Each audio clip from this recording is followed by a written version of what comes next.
welcome to the Harmony Channel. I'm Jason Whitlock, your host. Let's get right to it. Taylor Marshall, who's been on Fearless before, blessing us with an appearance here on the Harmony Channel. Taylor, a Catholic apologist and influencer and podcaster and just public intellectual. He's written a new book that's coming out very soon, Christian Patriot. But initially, I want to talk with Taylor about his feud with the Babylon Bee. The Babylon Bee, I think it was Joel Berry, may have tweeted out that, or someone connected to the Babylon Bee, I think it was Joel Berry, tweeted out that there's only like 100 or 200 Catholics or in Gaza or whatever that are being killed, and kind of like it was no big deal. Do we have that tweet exactly? I know that someone said. I just want to make sure we have the proper context. Didn't someone send me that? Maybe it's in. Yeah, Hadley sent it to me. This won't be easy for people to hear, but there are only about 200 professed Catholics still living in Gaza, and they all support Hamas. That did not sit well with Taylor Marshall. Taylor, why did that not sit well with you? Why are you telling your social media followers to block the Babylon Bee? Jason, thanks for having me on. I love your show. Yeah, Joel posted this last week, and it got 8 million views. And he got 8 million views because it was so retweeted and ratioed. And the problem is, the context here is the IDF, Israel, with a tank, shot the one Catholic church in Gaza. It's called Holy Family Catholic Church. 2 people died, 10 people were injured, including the pastor. Early this year, there was a sniper attack on the church in which I believe 2 people lost their lives. Both times Israel said this was an accident, it shouldn't have happened.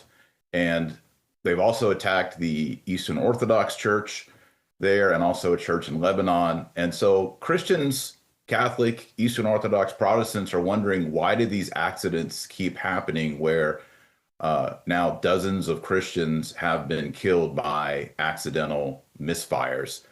And so that was the context. And then Joel Berry from the Babylon Bee, he jumped in and he tweeted what you just tweeted. And basically the gist of it that people perceived as, well, they support Hamas, so they are targets. So if people get killed, if children get killed, if the pastor gets injured, they kind of have it coming to them because they support Hamas. Now, I don't know how Joel Berry knows that these Christians in Gaza support Hamas.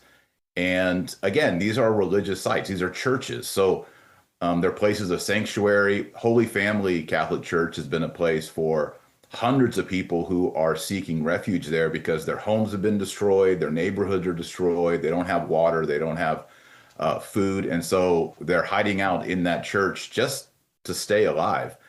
And so there's kind of been a long-standing feud between Catholics and Babylon Bee because Babylon Bee is a satire site, and they do some funny things, and they mostly poke fun at Christianity in general. But over the years, they've put out several jokes against the Catholic Church that Catholics have not found funny.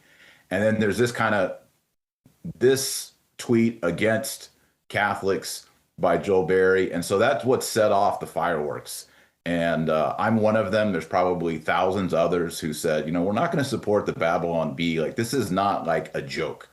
Like, people getting killed, a church being bombed, a pastor being injured. This is not part of fair play for comedy, Christian comedy. And so that's where the whole thing came from. And I've kind of been critical of Babylon Bee for a couple years now. And for me, this was the last straw. And I think the last straw for a lot of people.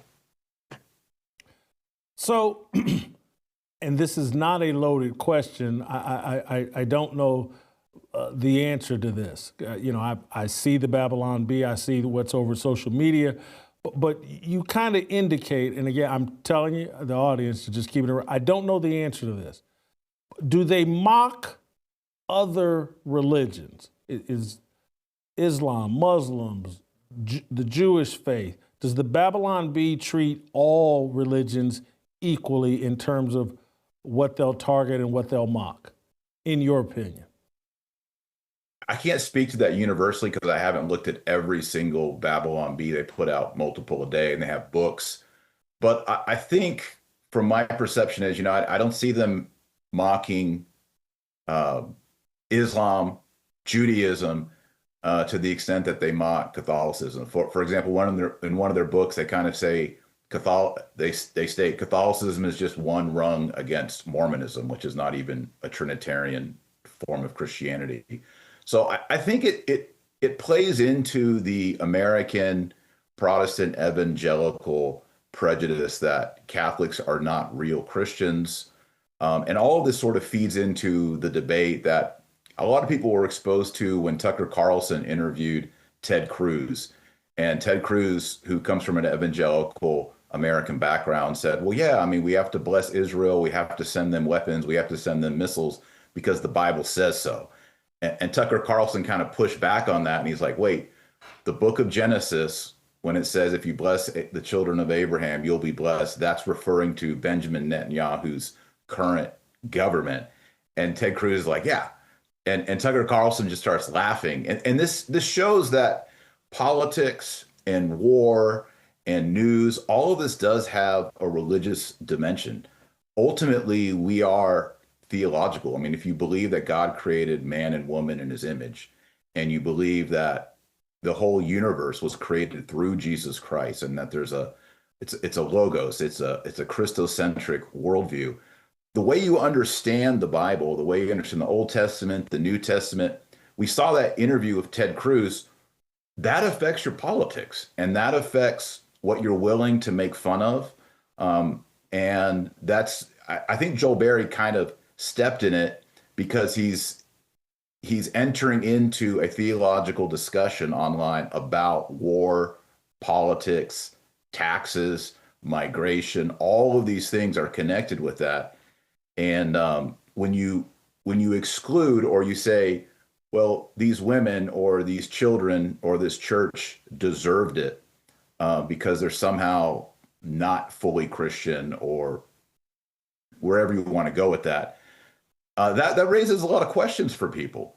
And, whether he likes it or not, the United States of America and the whole world, the biggest group of Christians, over 2 billion, is the Catholic Church. So, he's stepping into a very charged up discussion and debate in America, in the world right now. And I think in this case, it has to do with people, innocent people, dying.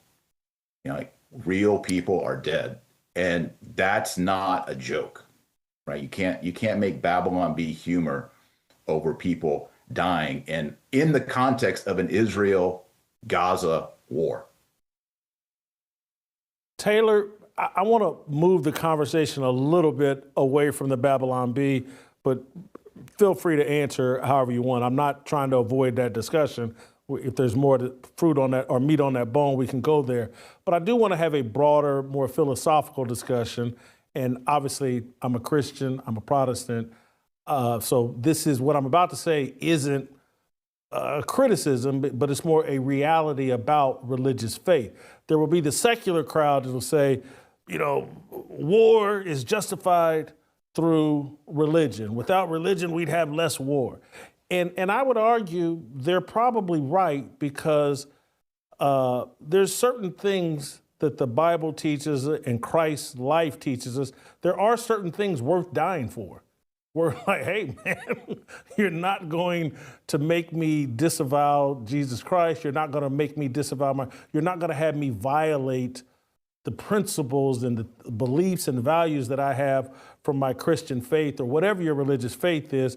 So there is a connection that I think America and the intellectual class, Tucker Carlson, Candace Owens, yourself, are waking people up to, like, our faith is connected to our foreign policy and these warlike deals that we get involved in, and we need to understand that. What is driving all of the global conflict? And people are having that discussion, and people are upset because there is a group of people saying, Israel, And Judaism is driving a lot of our foreign policy as it relates to conflict. But how would you respond to the people that say, man, if we just got rid of religion, there'd be less war, and that's part of their argument.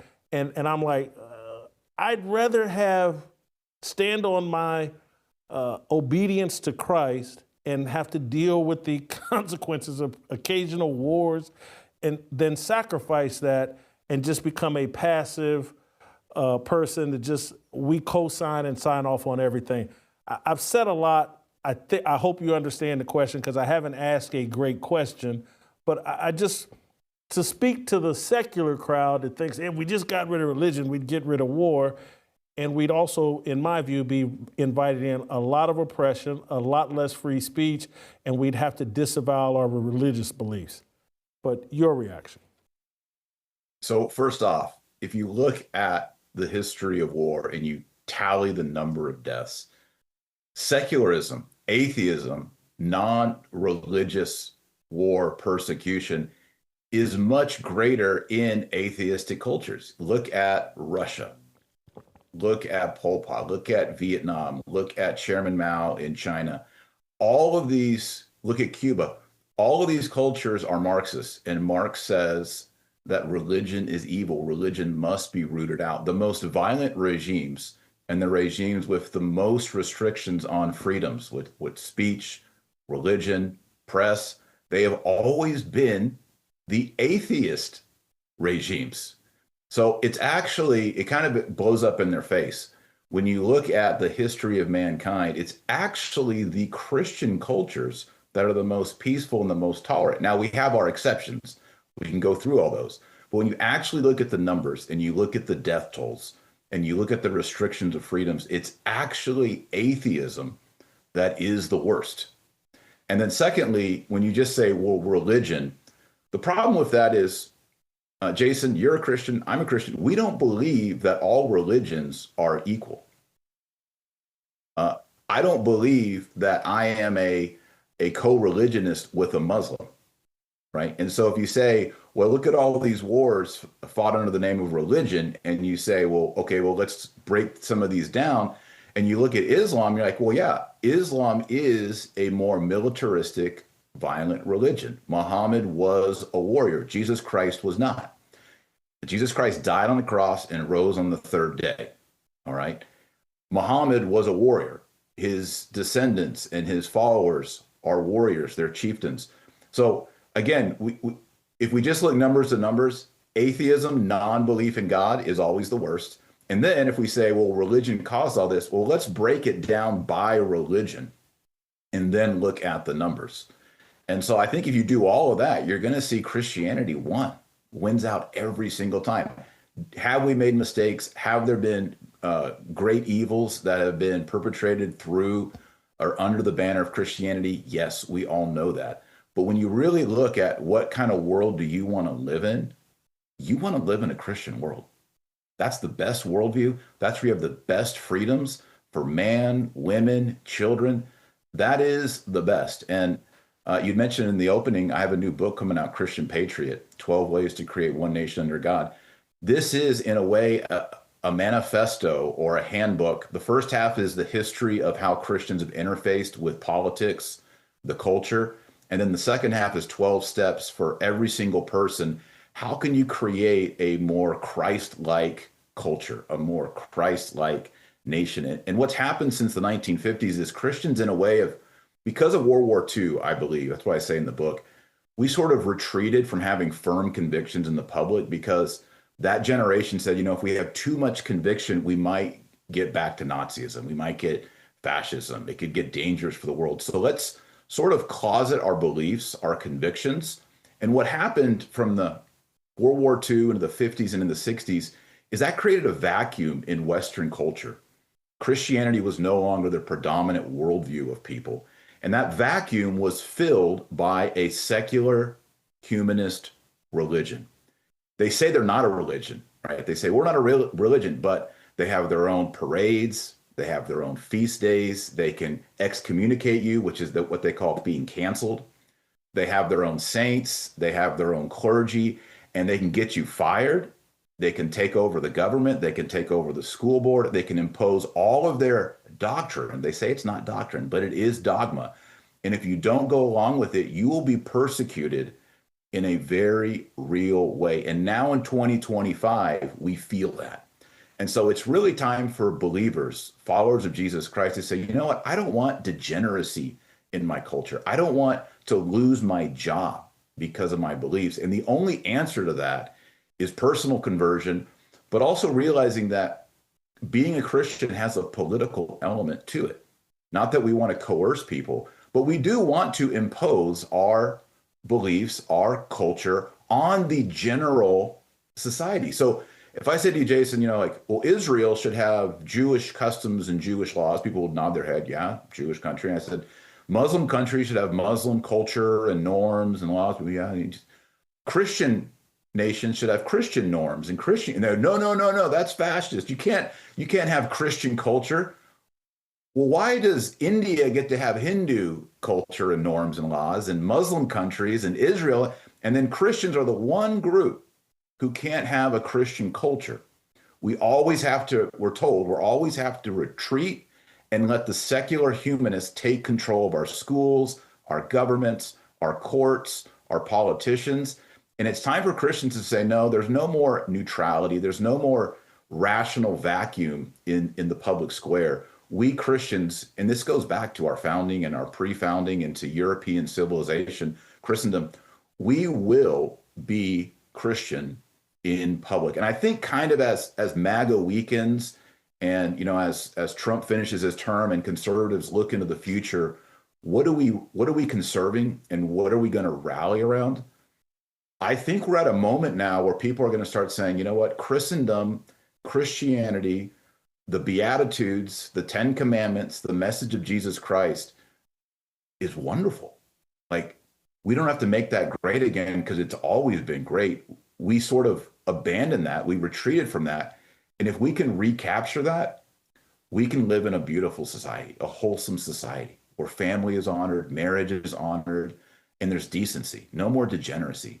We need decency. So I think that's a vision that we can cast for people, and I think people are more and more open to it. I think we all have guns to our head and have no choice but to be open to it, because when I see, I was on Adam Carolla's show a couple of years ago, and Adam is pretty agnostic, but we had a conversation and he acknowledged, like, man, this woke culture is infringing on my freedom as a comedian. And I was better off in a Christian culture that would laugh at itself and would allow me the freedom to speak and crack whatever jokes I want than this very secular woke culture. And he acknowledged, I'd rather live next door to a Christian than some of these hardcore atheists and secular people. And so I think smart people, other people are like, hey, man, we've tried this secular stuff. It doesn't work. And then those of us with a sincere Christian faith are finally waking up to, like, hey, man, they're forcing us to condone things that totally violate our faith. We have to tolerate a month of pride and a month of celebrating being gay. And I've lived here, part of, I'm trying to support guys like yourself and others, like pointing out, like, we've established a culture that your identity comes from whatever makes your penis erect or gets you in some sort of sexual mood as a woman. That's insanity. That I'm gay and that's my identity. Your penis determines your identity? No, try this Christian identity that actually makes sense, and it doesn't lead you down this slippery slope where two men that can't create a baby, two women that can't create a baby, are now pretending to be married, are now adopting kids. I do think people are waking up, even people that aren't nearly as evangelical as you and I.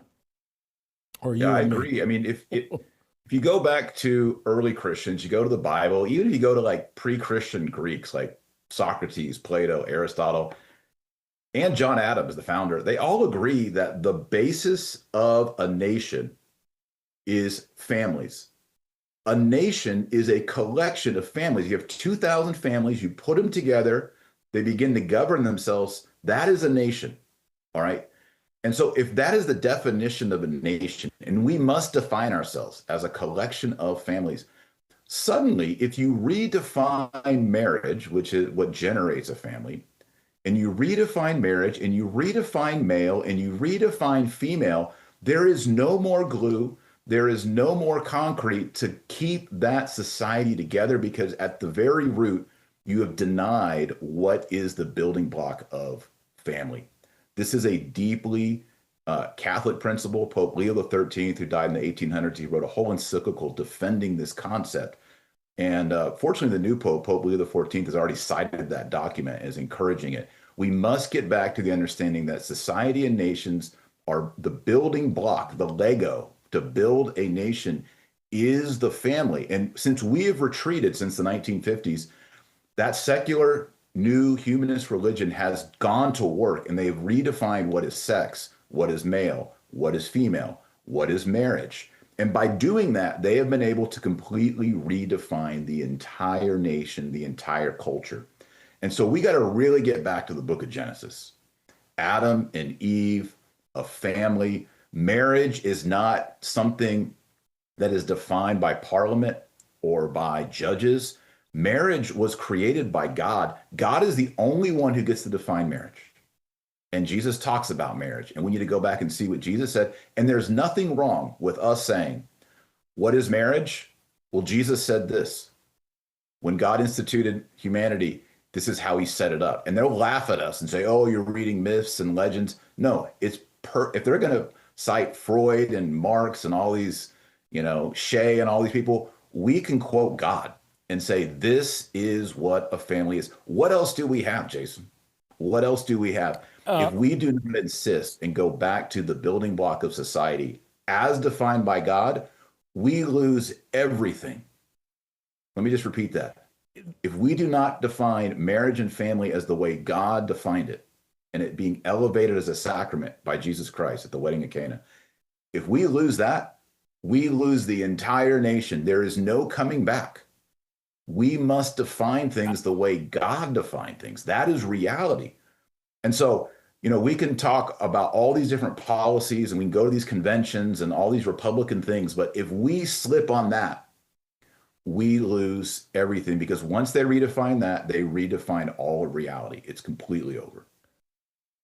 I want to piggyback off your point, and this is something that, quite honestly, I learned from or had the scales taken off my eyes by E. Michael Jones.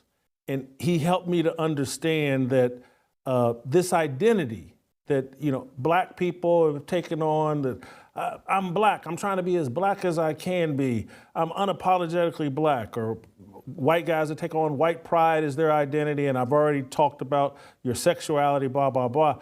We have to go back to the identity of image bearer of Christ, and this is what E. Michael Jones argues constantly, like, your identity used to be what's your religion, what's your country, and what's your language.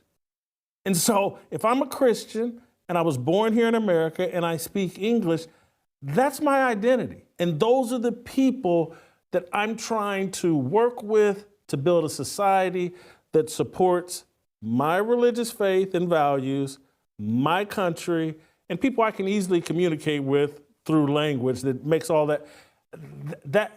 That's the way people used to think. Religion, country, and language tied you together.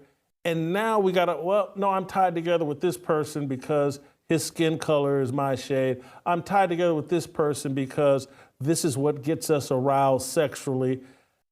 These are a path straight to hell. It's an idolatry that's inconsistent with our values. Final thought on that, then I'm going to ask you a specific question about your book. Yeah, you're exactly right, Jason. Our identity is built on a supernatural level, like you said, bearers of Christ, disciples of Jesus Christ, which is, in our tradition, it's universal. It's the Greek word for universal is Catholic. It's all nations, all peoples, all tongues. But then our natural identity is rooted in our patria. That's the Latin word for fatherland. That's where we get the word patriot. That's why I named the book Christian Patriot. Patriotism is a connection to your fatherland. I like the term fatherland. It's a very ancient Latin, Roman understanding. Your fatherland is where it's derived from your father, and that's where you get your language, your nationhood. All of that comes from your father, which is based on honor your father and mother. It's also based on God as our father. So there's so much connected here with understanding patriotism and the patria. And those are the normal ways. Your supernatural identity, your natural identity. Now it's all superficial. Like you mentioned, color of your skin, what gets you aroused. Those kind of things are very accidental or incidental to what it means to be a human. And so really people are just grabbing at scraps, trying to find an identity like I'm a furry or whatever people are doing nowadays that is their people group, or I'm a gamer. Like that's not really deep. Like, that's not a deep identity. And I think these are the people who also suffer from mental illness because they don't have a metaphysical or ontological identity that transcends time. And so that's why we have to evangelize ourselves. We got to evangelize other people, and we need to have a Christian patriotism. Finally, you said you go through 12 things people can do to advance our worldview in your book, Christian Patriot. Rattle off a couple, two or three of those that people can take with them in anticipation of your book. Yeah, so those 12 chapters, the first one is you have to be deeply converted yourself. I mean, there's no point in talking about politics or anything social if you aren't right with God, if you're not converted, if you're not carrying the cross. One we've already discussed define marriage. Another chapter defined family and also parental rights. It's a deeply Christian understanding of society that parents have rights over their children when it comes to education, medicine, etc. So that's one of them. Another one is discussing and tackling the problem of pornography. Another one is the problem of abortion and demographics, birth rates. If your birth rate as a society is under 2.1, you go extinct. There's no coming back. So the idea of being fruitful and multiplying is important, and we need to celebrate that and encourage it. Another one is just taking up space in public monuments, our own parades, right? Our own displays of faith. That used to be very common in Europe, a public celebration of Christianity through feast days, festivals, parades. Foreign policy, we need to be helping governments or people like in Nigeria, where Nigerian Christians are being slaughtered. Pastors, priests are being killed every single week. Why are we not helping them? Or why are we not aligning with countries like Poland and Hungary who are fighting the fight in Europe to define family and marriage? So those are just a handful of them. Practical steps that we can make personally, but also as local government and also macro government to basically create a place that's wholesome, beautiful, true, good, and based on the just pleasant and lovely teachings of Jesus Christ. Taylor, final thing I'm going to say to you is I'm going to reach out to you off air because I have a passion for, obviously I come from a sports background. I was a college football player. That's how I got to college. And then I sports writer for 30, 40 years, whatever. And one thing, we're surrendering an institution, sports. People don't understand that the YMCA, back when everybody knew it was the Young Men's Christian Association, late 1800s, early 1900s, they organized sports to promote a masculine Christianity. And we're evacuating sports as an institution. We're turning our back on it. We're basically surrendering. It's been stolen from us Christians, and I've had it. I think it's way too important. We need to recapture sports. It's a great tool to develop men and women through their Christian walk. And it's something we built. And I don't think people understand that we did that, Christians. And it was done for James Naismith that invented basketball. He did it specifically, explicitly to promote Christianity. I believe James Naismith was a Catholic, and Catholics have a great history as it relates to sports and using sports to bring people together across the racial divide. This is all our history as Christians and your history as Catholics, and not that Catholics aren't Christian, but again, it's our history.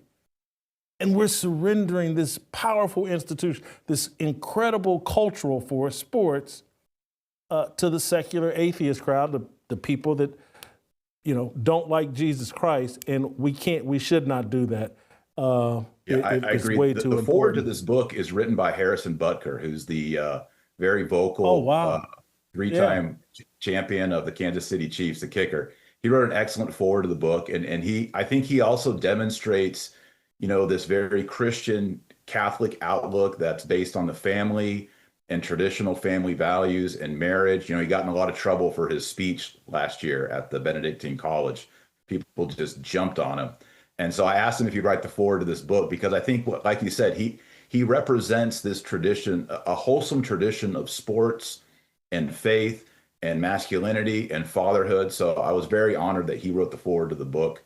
And I think if people get a copy, they'll enjoy that foreword and the whole book. I mean, we really, as Christians, need to rethink what is our position in our relationship to politics, as you say, to sports, to entertainment, to war, to foreign aid. And this book, I think, touches on all those elements. So I encourage people. It comes out in September, but you can pre-order it at christianpatriotbook.com. We'll also have some signed copies, christianpatriotbook.com. I'd really appreciate if people pre-ordered it. We really want to push it and get like a New York Times bestseller if possible. So I think this book I think it'll shift the Overton window and get people thinking about what it means to be conservative in a new way, in a godly way. Taylor, thank you for the time. Appreciate you always. I'll be in touch. That's Taylor Marshall. That's it, and that's all for us today. We'll see you next time.